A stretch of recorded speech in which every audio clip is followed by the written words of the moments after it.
കുതിരാനിലൂടെ ഞങ്ങൾ തുരങ്കത്തിലേക്ക് പോയിക്കൊണ്ടിരിക്കുകയാണ്. One mister Ansar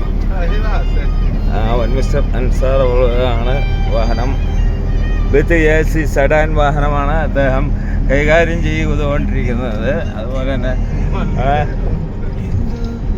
അദ്ദേഹം ഇപ്പോൾ സഞ്ചരിച്ചു കൊണ്ടിരിക്കുന്ന വൻ മിസ്റ്റർ തുരങ്കം പാലക്കാട് വഴി അൽപ്പാലു, പാലക്കാടിൻ്റെ ഉൾഭാഗത്ത് തുരങ്കത്തിൻ്റെ ഉള്ളിലേക്ക് അദ്ദേഹം അല്പസമയത്തിനുള്ളിൽ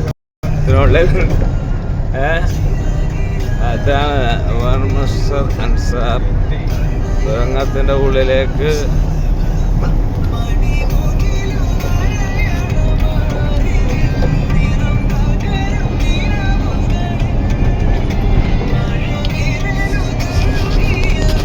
അദ്ദേഹം